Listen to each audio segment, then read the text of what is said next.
this is an iHeart podcast. Guaranteed human.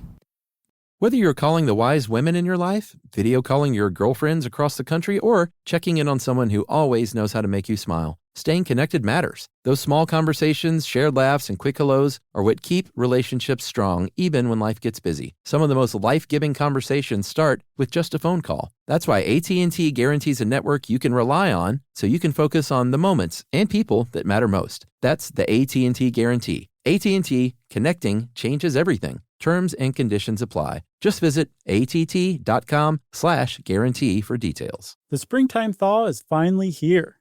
Flowers are blooming. Days are longer. We're saying yes to more plans and finally getting outside, running, walking, just moving again. It's the perfect time to upgrade your everyday go-tos with Bombas. Take Bombas sports socks. They're super comfortable and designed with sport-specific tech for running, cycling, yoga, hiking, you name it. I use them to run in, and I can tell you they work beautifully. So head over to bombas.com and use code SYSK for 20% off your first purchase. That's BOMBAS.com, code SYSK at checkout. Welcome to Stuff You Should Know from HowStuffWorks.com.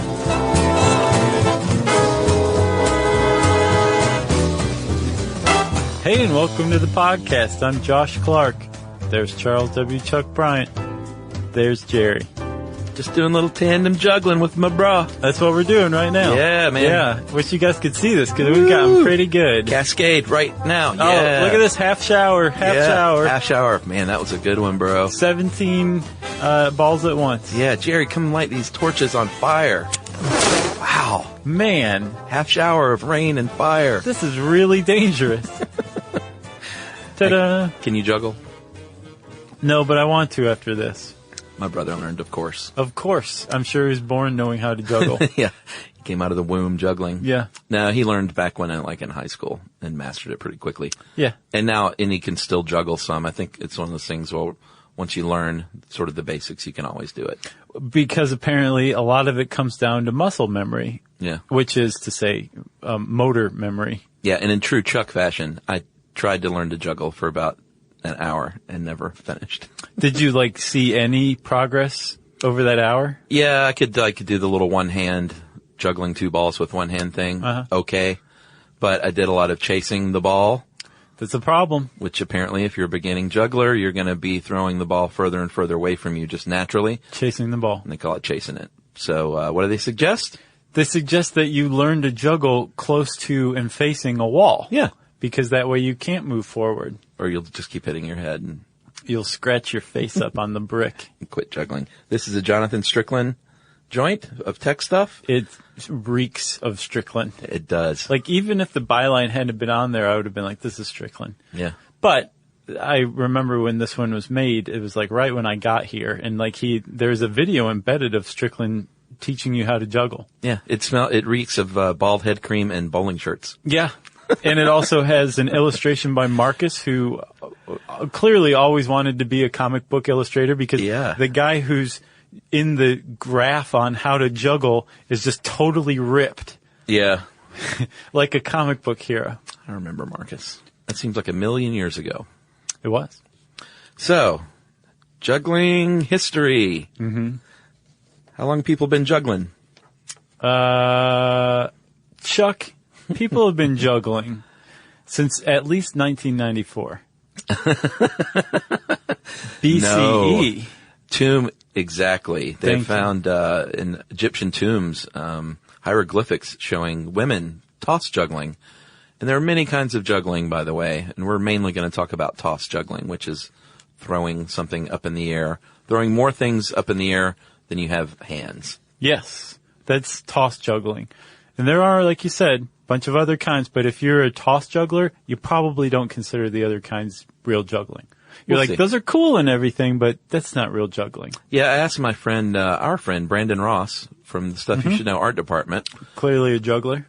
Very good juggler. Yeah. And I sent a message to him and did not hear back in time. I was like, it says in here that modern jugglers poo-poo things like taking a bite out of the apple and like some of those old school tricks. That's pretty cool. And I was like, is that true or not? And I didn't hear back from him. So maybe crickets. I'll follow. Well, it was on Facebook. Oh, okay. So he'll get to it when he gets to it. So anyway, We're in ancient Egypt. 1994 BCE to be exact. That's right. There were jugglers in Greece and Rome and India and Thebes and Europe. And I think 400 BC was when it was actually written down that people were juggling. Yeah. Supposedly in the Talmud, a rabbi named Shimon ben Gamaliel. Yeah. I think I probably nailed that. Probably. He could juggle 8 torches at once.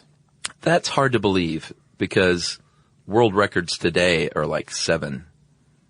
I think for clubs. Yeah. Is it 7? I think so. Yeah. But I mean, if this rabbi was juggling 8 torches, that sounds like it maybe pumped up a little bit throughout the years. Gotcha. You know, like it was 2 and then it was like, oh, it was 8. Although this was the time of miracles, like enough oil to keep it going for 8 days during a siege. Yeah. Why not a rabbi who could juggle 8 torches? It seems kind of paltry by comparison. Good point.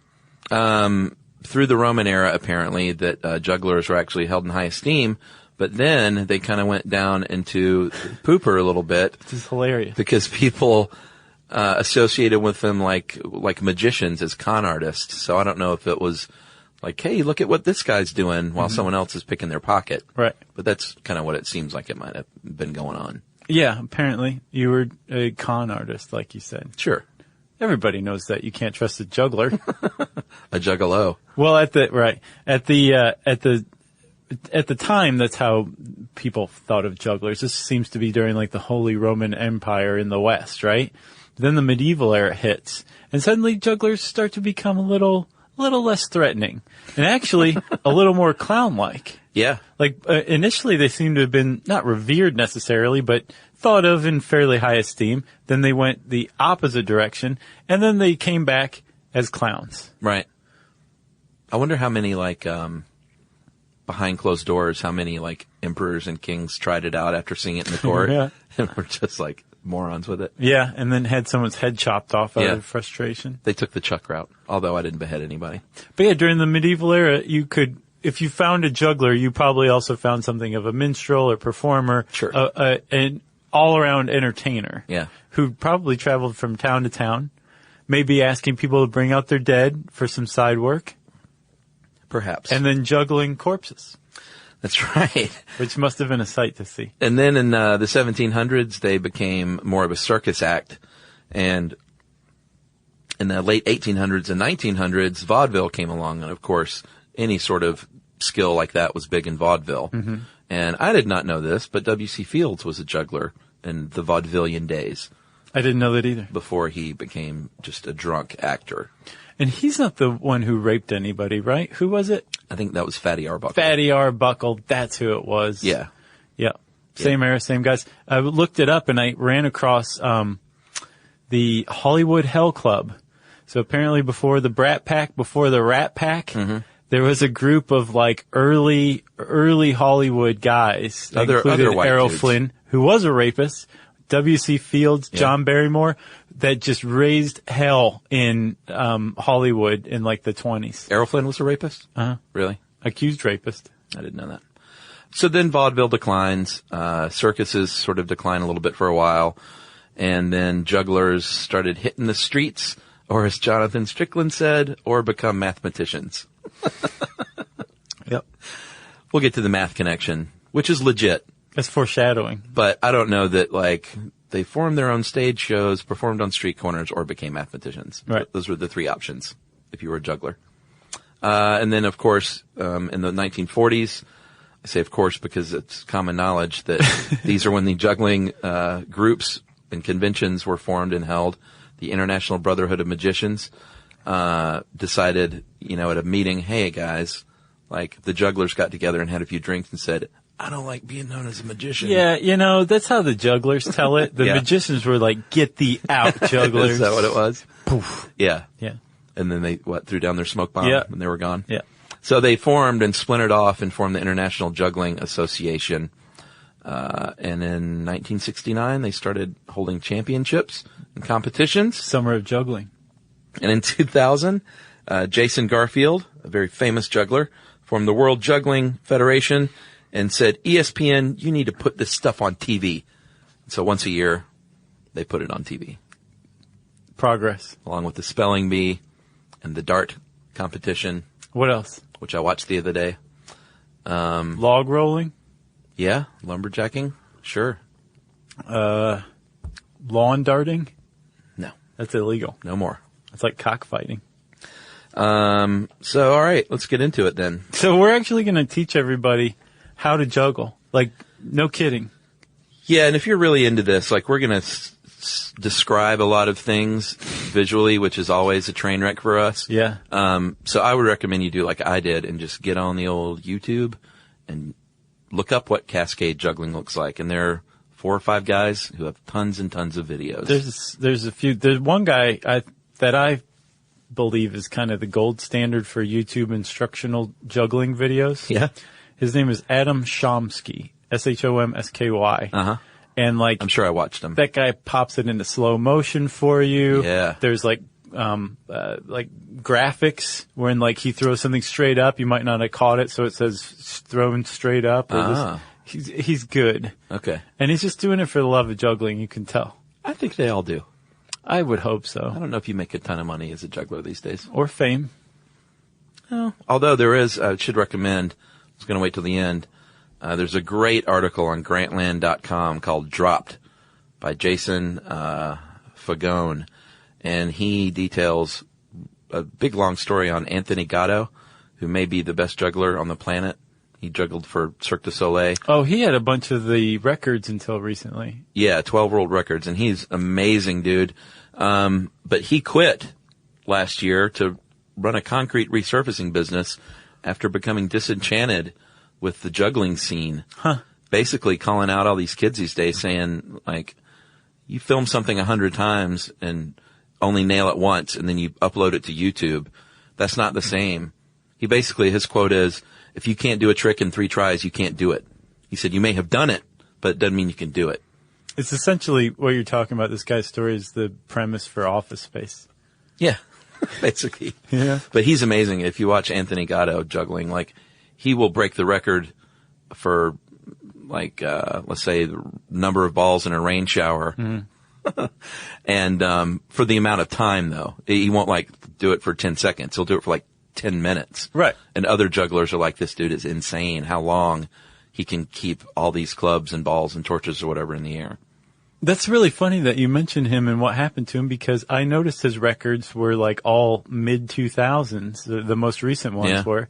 And I wondered what happened to Anthony Gatto. Now I know. He gave the finger. It's a really good article, actually. It's neat. Dropped on Grantland.com. All right, so how do you juggle? So, Chuck, here's how you juggle. Basically, you want to start with 3 balls. And if you have even half of a brain, you will make sure that those balls are beanbags, because beanbags are dead drops, or they drop dead. You're not going to chase them all over the room. No, when they fall, they just stay put. Yeah, hacky sacks are good too, or you can buy, like my brother did, the little, which are basically hacky sacks, a little juggling kit. Yeah, the complete Klutz's guide to juggling, isn't that? I don't know. I'm sure there are many. I think it was before the Complete Idiot's guides. There was something called like something for Klutz's, and it would teach you like things how to juggle. That and stuff required like dexterity. That. Yeah, interesting. So anyway, you start with 3 beanbags, which in the juggling world, what these are, anything you juggle are called props, and specifically, beanbag falls under the category of balls.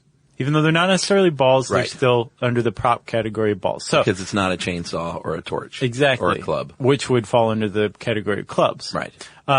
So for most of the time, we're going to say balls, but just imagine as you're starting out, we're talking about beanbags, okay? Okay. So you get 3 of them, Chuck. Yes. You take 2, and you put them in a drawer to start.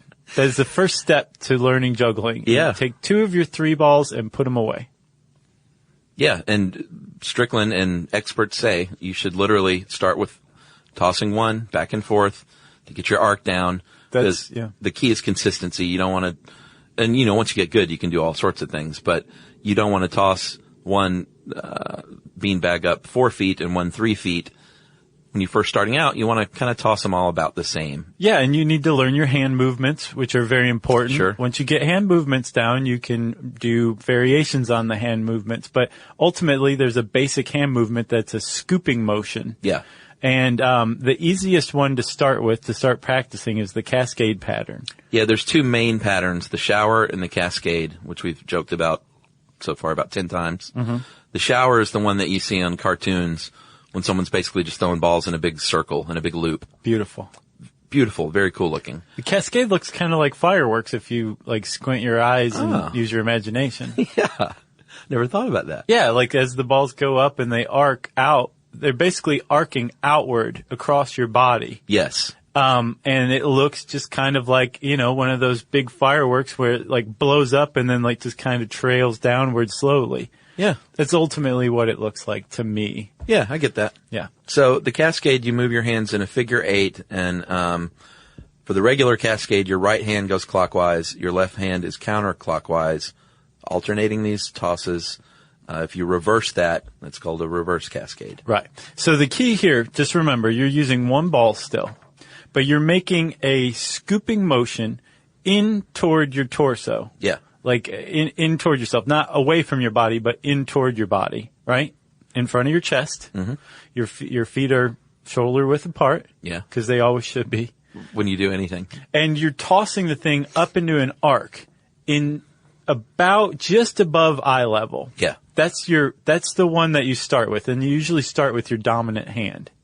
Yeah, because that'll just probably be easier because you're more used to throwing things with that hand. Right. Yeah. And I didn't see it anywhere, but I put 2 and 2 together in this article, and it looks like... It looks like, so I could be wrong, everybody, but it looks like if you are doing a cascade of any kind, reverse cascade, anything like that, whatever hand is going clockwise is the hand that you throw in the highest arc above your eye level. Oh, okay. Okay, so you've got your one bag, and you make a scooping motion with your right hand in a clockwise motion, and you toss the ball, in an arc just above eye level, and then it drops, and you catch it in your left hand. Yeah.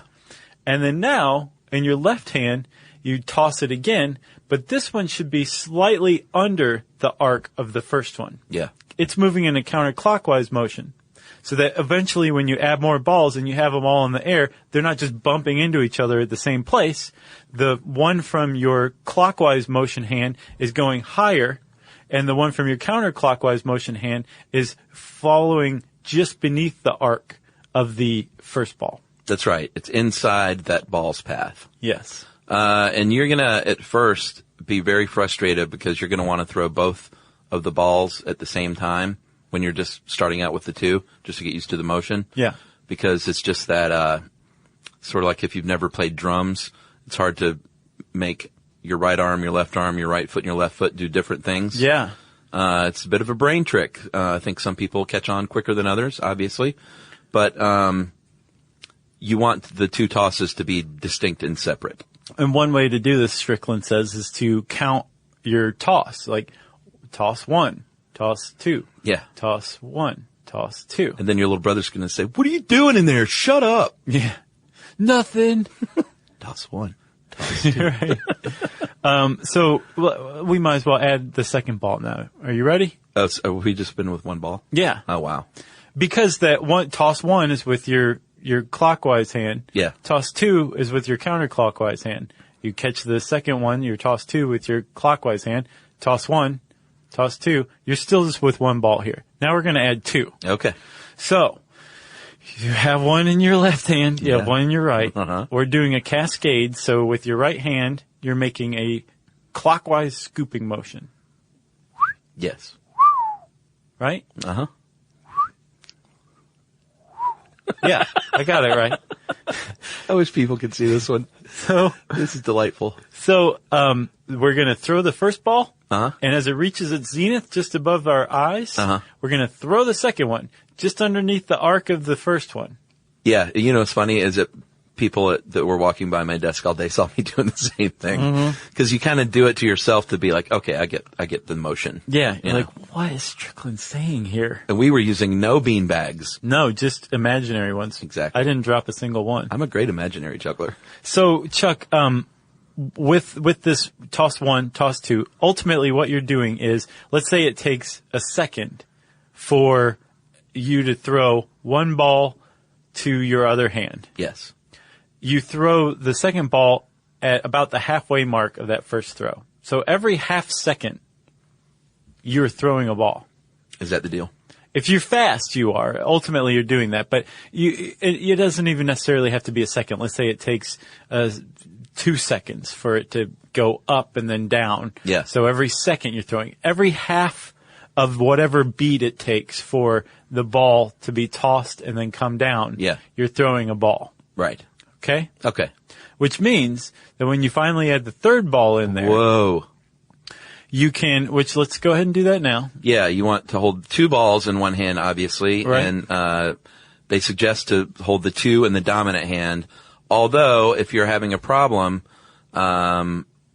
making that third toss, they say sometimes switch it up and it may help to hold the 2 in the non-dominant hand to begin with. Some people just want to hold one and you're really just throwing 2 with another one in your hand, or else you're throwing 1 and then 2 at once, which you don't want to do either. Yeah, you're going to be frustrated. It takes a lot of time and practice. So, don't give up like I did when you didn't master it in 1 hour. Right. If you think that you're supposed to be mastering this as we're speaking. No. Juggling's not for you. We've just covered like 6 months of work. Now, what you can master in a minute, though, is just clicking on YouTube and watching videos of jugglers. Again, I'm almost done. Yeah. Okay. So with this cascade, you've got the third ball. And just remember that every half of a beat that it takes, you're throwing a ball. Yeah. So you're constantly throwing a ball. The cool thing about the third one is when you start with 2 balls in one hand, you obviously start with that hand for tossing. Sure. You toss it up in the air. Yeah. As that one arcs, you toss your left one. As that one arcs, you toss your third one. And about the time you're tossing your third one, your first one's landing. That's right. And you've just done what's called a flash of juggling. That's right. And if you have trouble catching at first, don't worry about it. Yeah. They recommend just work on the tossing. And if you drop the ball, and it's not a big deal at first, you just want to get that hand motion down and learn basically the motion of the cascade. And again, stand in front of a wall because you're going to find yourself chasing the beanbag forward because you're tossing it further away from you. Yeah. But be careful. Yeah, don't start with chainsaws. Don't start with chainsaws. Which, by the way, are modified. They're props. They're not using real chainsaws unless you're crazy. Well, they probably don't have the thing. Bam. They're like the haunted house chainsaws. Right. All right. Well, after this break, we are going to get into variations on the cascade.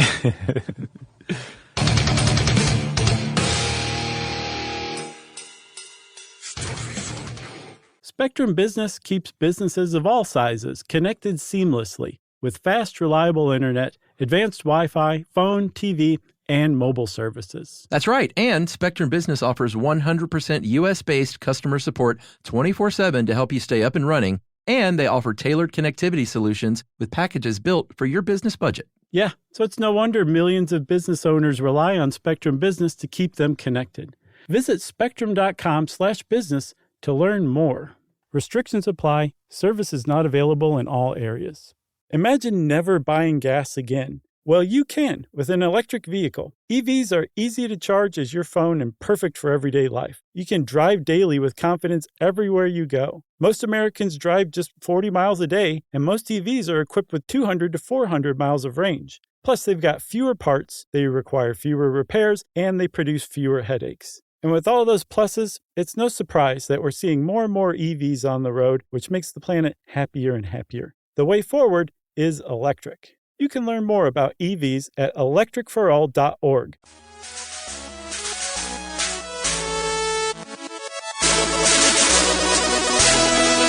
All right, Josh, you've got the cascade down.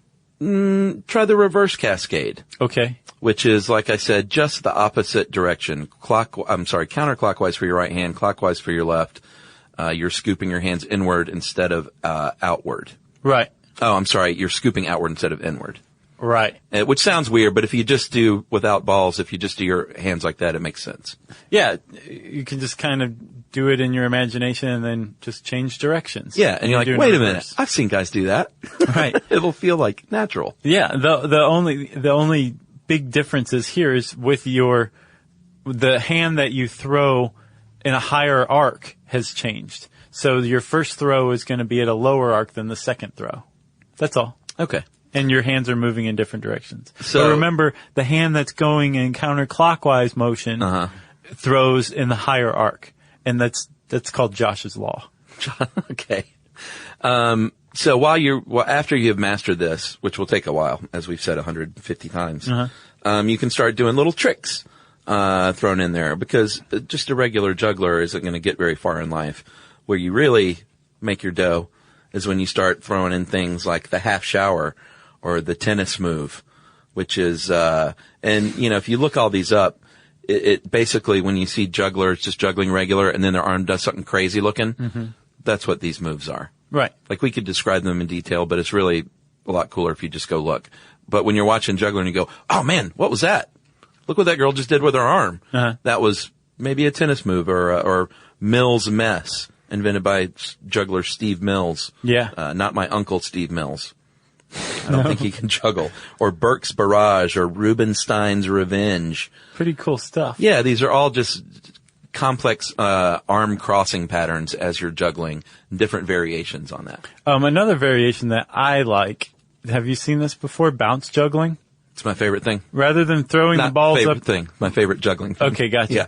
Rather than throwing the balls up in the air to toss juggle, you throw the balls down on the ground and bounce them. It's so juggling. awesome. There's this kid I saw on YouTube. If you just search bounce juggling, it's the first video.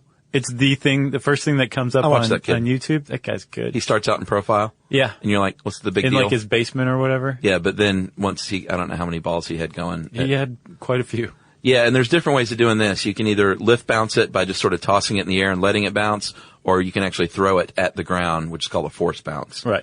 And I even wrote, coolest, with exclamation point. 2 of them. Bounce juggling is really cool looking. There's clawing, which is basically palms down juggling. So it's just the regular cascade, but. Yeah, you're like snatching them out of the air. Yeah, and that's cool looking. You can do that solely, or you can just throw in a claw every now and then just to delight your nieces and nephews. Yeah. At Christmas. There is the chop. Yeah. Which I think this one is where you grab a ball and then throw it underneath your other arm. You throw it upward underneath your other arm. Yeah, it's like a quick diagonal move. Yeah. And like I said, you'll just notice if you're not a real juggler, if you're just watching in the park one day, they'll do some crazy arm thing. Sure. It's just, I call it flair. Well, there is actually something called flair. That's a type of juggling. Is it really? Bartender's flair. Oh. You know the movie Cocktail? Yeah. Bartender's flair. That was a type of juggling, supposedly. Not a fan. Oh, I thought it was great. I haven't seen the movie? Yeah, I haven't seen it. Are you a fan of bartending flair, though? Hey, I'm a Jerry Thomas fan. So yes, the answer is yes. All right. I like a bartender to like grump at me and slide my whiskey down the bar. That's the most trick I want to see. That's fine. I pretty much like all bartenders. Yeah, that's true. Yeah. They do it. They're doing God's work. So Jonathan Strickland says, generally speaking, if you have an odd number of props, you're going to require a crisscross pattern. If you have an even number of props, it's going to be 2 separate groups juggled in each hand. Yeah, remember you said you could juggle with one hand, kind of? Yeah. So remember, toss juggling is any kind of juggling where the number of objects you're juggling exceeds the number of hands you're using. That's right. So if you use 2 balls in one hand, that's toss juggling. That still counts. Yeah. So if you're juggling 4 things, you're basically toss juggling separately with 2 hands. Two different things. So 2 bowling pins in each hand is toss juggling. I don't know if you could do clubs with one hand, can you? Yeah. Maybe. Yeah, you do it in columns and yeah. That's some talent right there. That's how most people do clubs, is like one hand. Oh, really? I've just seen like the cascade mainly. Mm-mm. No? No, every time I've ever seen clubs, it's like one-handed juggling. You need to get out more. I guess so. I need to go to the park. Yeah, they hang out there along with the hacky sackers. Yeah, well, like you'd mentioned then, I guess if you're going to be juggling with one hand, you've got the fountain, which is the circular pattern, like if I had 2 balls and I was just throwing them in a circle, or the straight up and down, which is the column. Right. And that can be either synchronous or asynchronous. If you look up synchronous column juggler on YouTube, they're going to be doing the exact same thing at the same time with both hands. Right. Which is pretty neat. I think asynchronous may be a little tougher, though, just judging by the looks of it. Well, Strickland makes the point that since most people start out learning to juggle asynchronously, which is like that cascade is asynchronous. The hands aren't moving at the same time. They're moving at opposite beats. Yeah. That it's actually easier for people to do that, to do asynchronous. Oh. Yeah, that makes sense, I guess. Yeah. Well, what do I know? Even-handed juggling? What is that called? That's the one thing in juggling that doesn't have a name. Where you're just juggling 4 things at once. Or like an even number of things and you're using both your hands, but you're juggling 2 clubs. There's no name for it. It's driving me crazy. I'm sure there's a name for it. Well, I don't know what it is. You should name it after you. At any term. Oh, no, here it is. Numbers juggling. Okay.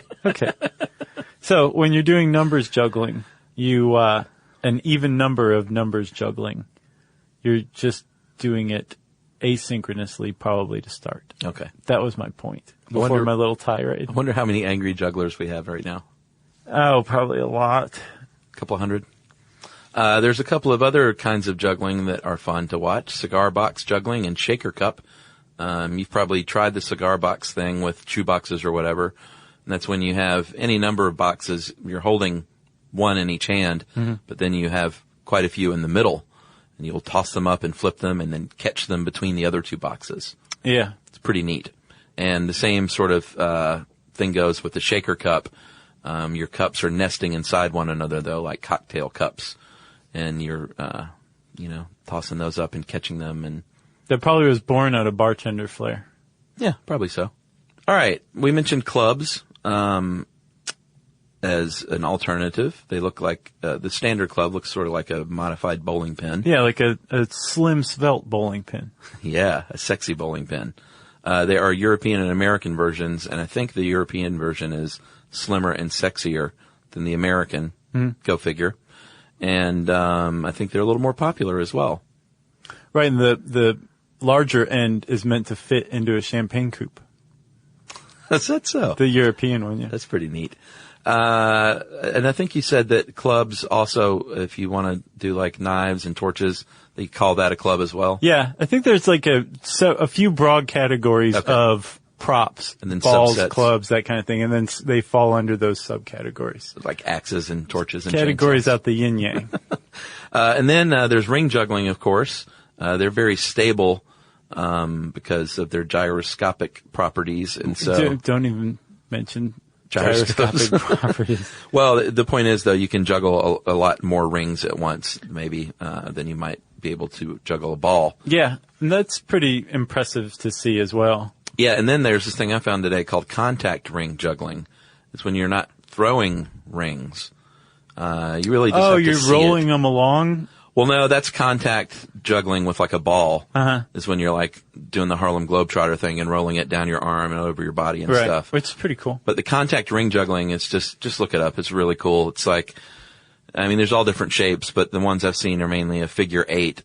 And you're just manipulating them such that they look like, it looks like an illusion almost. Like one will be stationary and it looks like the other ring is circling around it. Well, it is. Mm-hmm. But, just take my word for it. Okay. Contact ring juggling. Everyone, go check it out. I got you. Very popular in Asia, it looks like. Okay. Like they've mastered it. Okay. Very cool. So let's say you got a buddy and you both like to go to the park. Well, this is a big one. And this juggle. Is pretty cool. It's a thing. You've seen it. Yeah. Strickland makes the point that juggling is kind of a social thing populated by social creatures. Like there's lots of juggling clubs and Sure. that kind of stuff. Oh, yeah. And that, where, you and I think of juggling as like a solitary activity. No way, man. No. If you get 2 good jugglers together, Yeah. it becomes a feast for the mind and the eyes. We could add this to our live show. Juggling? Us juggling? Yeah. All right. In tandem? We have a lot of practice to do. Because what we could do, Josh, on stage, if we put a lot of work into it, is something called stealing and replacing. And that is when you basically will go up, if you're juggling 4 clubs, I will go and steal one, or maybe steal 2 and then 3 and then 4, and then I'm the one juggling. But the juggling never stops. Right. It looks as a seamless, synchronous pattern, Yeah. uninterrupted. If you just stop another person from juggling, that's just being a jerk. Yeah. The point of it is That's that combat juggling. well, yeah, I guess so. But Yeah. you're still juggling the whole time you're doing that. That's right. The whole point of juggling with 2 people and stealing and replacing is that the balls, if you were able to ask these juggled balls what they think is going on, they would say nothing. It's the same thing. We're doing the same pattern. I'd say Chuck's hands were a little sweatier. Right. but what really happened was I replaced you. Yeah. That's one way to do it. Or we could stand in front of each other, 4 feet apart, and, we're juggling the clubs and then tossing each other the clubs. Right. And we've got our little, post stuff you should know act all worked out. Yeah, what's cool, so with stealing and replacing with juggling balls, I would stand facing opposite you and just kind of grab yours, like you said, and just ultimately take over your catches, and then I would be juggling, and then you could steal it back, and we could go back and forth indefinitely. With clubs, I would be standing next to you and just basically kind of push you out of the way. Well, that's if you're stealing and replacing. If we're passing, then we're standing in front of each other and just throwing them back and forth to each other. And there's actually a pretty established way of passing where it's called the 3-3-10, where we do 3 passes where every third toss I pass to you. You catch it. So we're in tandem and everything's going right. And then after 3 of those, you do every second toss. Then after 3 of those, you do every toss, you toss another one. And then by that last one, we are just on fire, just throwing ones back and forth between ourselves. Yeah, and we did mention combat juggling. That was not a joke. It is a thing, and I looked up these little competitions. It's when it's sort of like dodgeball. You get, 10 jugglers on a stage, and they all start juggling, and they all start to try and thwart the other jugglers' juggle right. while maintaining theirs. So I would go up and throw mine in the air and try and knock yours out of your hand, but you can't, get too crazy because you got to still juggle, right? Or else you're out. The way we've been describing this one, it feels like we've been replaced by imposters who listen to the show a lot and didn't know what topic to pick. Right? Yeah, isn't that weird? It is weird. I'm myself. Are you yourself? No, I'm you. Oh God, weird. Well, we'll get to the bottom of this right after these messages. Spectrum Business keeps businesses of all sizes connected seamlessly with fast, reliable internet, advanced Wi-Fi, phone, TV, and mobile services. That's right. And Spectrum Business offers 100% U.S.-based customer support 24/7 to help you stay up and running. And they offer tailored connectivity solutions with packages built for your business budget. Yeah, so it's no wonder millions of business owners rely on Spectrum Business to keep them connected. Visit spectrum.com/business to learn more. Restrictions apply. Service is not available in all areas. Imagine never buying gas again. Well, you can with an electric vehicle. EVs are easy to charge as your phone and perfect for everyday life. You can drive daily with confidence everywhere you go. Most Americans drive just 40 miles a day, and most EVs are equipped with 200 to 400 miles of range. Plus, they've got fewer parts, they require fewer repairs, and they produce fewer headaches. And with all those pluses, it's no surprise that we're seeing more and more EVs on the road, which makes the planet happier and happier. The way forward is electric. You can learn more about EVs at electricforall.org.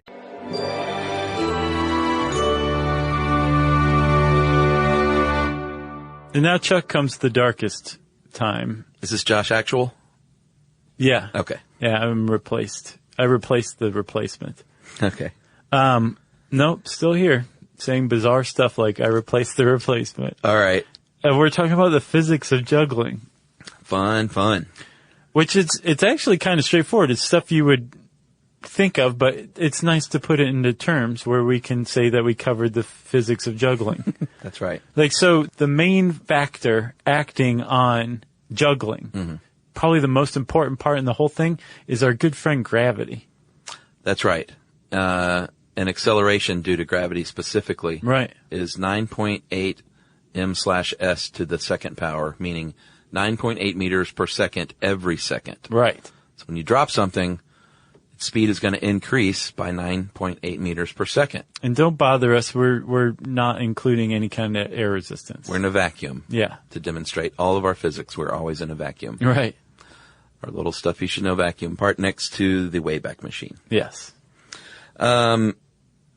So it's a constant acceleration, and because of that, the only way to slow down your pattern is by throwing something higher. Yeah, and so the more things that you add into your pattern, the higher you're going to have to throw. Right. Because you have a constant acceleration, downward acceleration after your toss. So that means you have to open up your pattern by throwing it higher up the more stuff you have, because you simply would not have enough time to throw X amount of balls in the air. I mean, you can increase your hand speed somewhat. Yeah. But at a certain point, you just can't do it. Exactly. They're going to be beanbags everywhere. Yeah. Another factor is that, well, it's not really a factor, it's more of a fact. When you're throwing your balls, you're throwing them in a parabola. Yeah. Which means that the only velocity that counts is the vertical velocity, the vertical acceleration. When you throw something up, you're exerting your own force upward, and once it peaks, gravity's pushing it back downward. That's right. It's going to have a horizontal velocity, but that's going to be constant. So there's no force acting on it. Exactly. Unless, there's no change in velocity. I guess with the column, it's pretty much straight up and down. But generally speaking, you're going to have both. Right. Yeah. It's moving horizontally, but there's no force pushing it. There's no change in acceleration. It's constant. Exactly. Okay.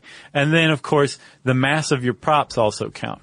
Yeah, which is why if you've ever seen the old trick where someone's doing a bowling ball with a tennis ball with a club, it's super impressive because it's much, much easier to juggle things with the same mass. Yeah, because you're just making the same motion over and over again. Yeah. When you are juggling things with three different maths, meaning they have three different amounts of inertia, or they require more different amounts of force to overcome inertia. Yeah. Then yes, like you said, that's kind of impressive. It just requires that much more mental acuity. That's right. Is that all the physics? Yeah, that's all the physics. Now we get into the math. I know. This actually kind of interested me a little bit, despite the fact that it is math, and I'm well known to not love it. But there was a mathematician who named Claude Shannon who proposed a juggling theorem that basically describes the relationship of a cask, or well, just of a juggle. Right. I keep saying juggle. Is that a thing? Yeah. Did I make it up? No, I think it's a thing. I think it's called something else, though. A juggle? Yeah. Oh, a flash. A flash. There you go. That's a round of juggling. One single round where all three or all five or all seven of your balls have been tossed once at least. But to the layman, it's called a juggle. Right. So everyone knows what I mean. And this is, in parentheses, F plus D, and then that would be times H, right? Yeah. Outside the parentheses equals V plus D, in parentheses, times N. When F is the time the ball is in the air, D is the time it's the ball in the hand, H is the number of hands, V is time that the hand is empty, and N is the number of balls being juggled.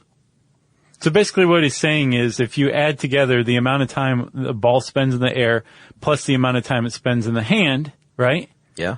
Which is the full amount of time that ball exists during a flash. Multiply that times your hands. The number of hands. That's going to equal the time your hand is empty plus the time the ball spends in a hand times the number of balls being juggled. I saw no reason for this equation whatsoever. Yeah. Like at first I was like, oh, that's pretty cool. And then I spelled it out to myself and it's like, Yeah.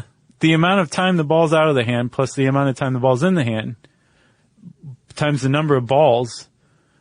What? Yeah. I didn't understand what the point of it was. So, Claude Shannon, please get in touch with us.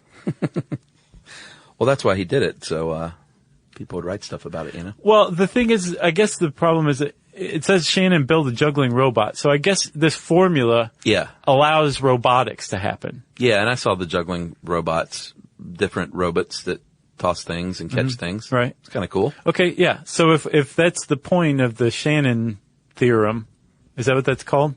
Sure. the Claude's law, then I understand it and I take it back. What if there's some Claude's law that's something awful that we don't know about? I hope that's the case. And then there is site swapping, which is another math application. It's sort of like akin to a musical score to a musician. It is a form of notation describing the juggling pattern. It is what jugglers use to basically, if you were going to write out your juggling pattern and send it to your buddy, right, you wouldn't say, take your right hand and blah, blah, blah. You would use numbers to represent it, which this actually does make sense. Yeah, this made a little more sense to me for sure. Yeah, and so like a normal 3-ball cascade is 3-3-3. Each throw takes 3 beats. A 0 is a rest on an empty hand, and a 1 is handoff from one to the other. And you can actually, if you add them all together and take the average, you can tell how many balls are in that pattern. Right. So in a 3-3-3, you add those together, that's 9 divided by 3 because there's 3 different numerals, and you've got 3. Or a 4-5-1-4-1 is also 3. Right. Math. That sounds pretty difficult, the 4-5-1-4-1. You think? Yeah. The 3-3-3 makes intuitive sense to me, but that's, the 4-5-1-4-1, that's tough. Oh man, is anyone still listening? No. Can you hear the echo? I can. If you look at a juggler, you might notice that they're probably not looking at their hands, like at the catching. The catching is sort of automatic. Right. They're kind of looking sort of up at the arc. And they have done experiments to see where, your eyes go. A.M. Van Santvoort and Peter J. Beck did some experiments that actually found that, while the peak is important, if you see the first 100 milliseconds of the flight path, then you can juggle successfully. Yeah, which is pretty impressive. They found that jugglers are relying more on feel. Sure. Than vision. That's why you can juggle blindfolded if you're really good. Supposedly some people can. I've seen it. Oh, yeah? Yeah. I bet Brandon Ross can. I could see that. Dude is talented. So, Chuck, we could probably keep talking about juggling for the next 5 years because there's a lot to it. Yeah, man. This is just a primer. Hopefully you guys are inspired, or at least were inspired in the first maybe 20 minutes, the good part of this episode. Yeah. To go out and learn to juggle. I know I was. Yeah. And while we hate ourselves, we don't hate ourselves that much. Right. We're going to end this one. Yeah. So, we think that you should learn about juggling, and you can start by typing that word into the search bar at howstuffworks.com. Since I said search bar, it's time for listener mail. This is a really touching story, oddly enough, from Jennifer Grace. She's an actor in New York City who, played a very long, run of Our Town on stage, and had to go there without her husband at first because they were in Chicago. And Stuff You Should Know turned out to be the thing that linked them together before he finally moved to New York to join her. Mm-hmm. They've been together for 13 years now, and they had their son Emmett last fall. And a month before Emmett turned 1, Tom, her husband, was admitted to the hospital and has been there ever since. He has a very rare issue with his bone marrow that they finally diagnosed as aplastic anemia.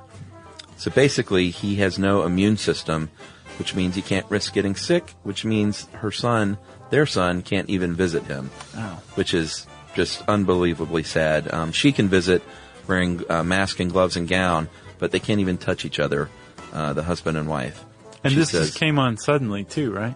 Yeah, she said it's pretty much the worst thing ever. I mean, they spent a lot of time even diagnosing this thing before they came. I know, it's just so terrible. And they're just really, really great people.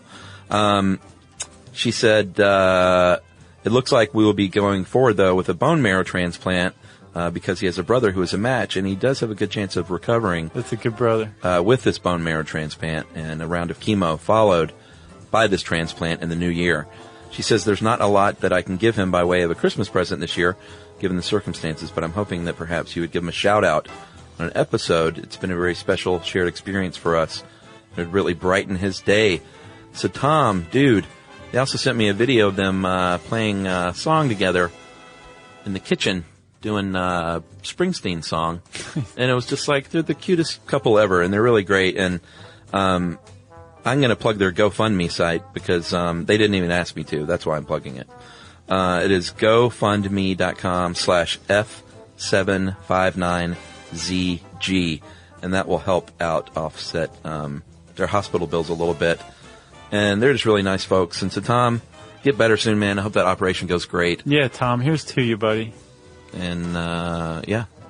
And Good luck. keep us posted, you guys. Yeah, please do, Jennifer. That would be great. And we should totally post that GoFundMe stuff, too. Yeah. On social. Yeah, we'll do that.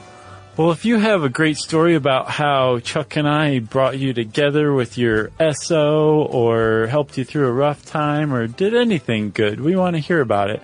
You can tweet to us at SYSK Podcast. You can join us on Facebook.com/StuffYouShouldKnow. And you can send us an email to stuffpodcast@howstuffworks.com. And as always, join us at our home on the web, stuffyoushouldknow.com.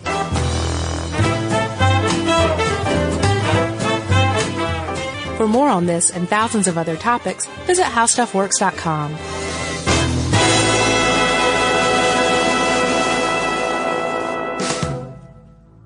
Imagine never buying gas again. Well, you can with an electric vehicle. EVs are easy to charge as your phone and perfect for everyday life. You can drive daily with confidence everywhere you go. Most Americans drive just 40 miles a day, and most EVs are equipped with 200 to 400 miles of range. Plus, they've got fewer parts, they require fewer repairs, and they produce fewer headaches. And with all those pluses, it's no surprise that we're seeing more and more EVs on the road, which makes the planet happier and happier. The way forward is electric. You can learn more about EVs at electricforall.org. You know, you could be adored by everyone and still completely ignored by your cat. Trust me, I know. But if you feed your cat Sheba, you can go from being ignored to truly adored in 12 days guaranteed or your money back. Sheba has a full menu of products, appetizers, entrees, treats, even a kitten's menu. It's so cute. So Sheba has a product for even the pickiest eater. Like Sheba Puree, it's made with bone broth, they are chef-inspired flavors, it's got a smooth and creamy texture that cats love, and contains no corn, wheat, soy, or artificial flavors. It's food that your cat's gonna love. To learn more, check out Sheba.com. That's SHEBA.com. This is an iHeart podcast. Guaranteed human.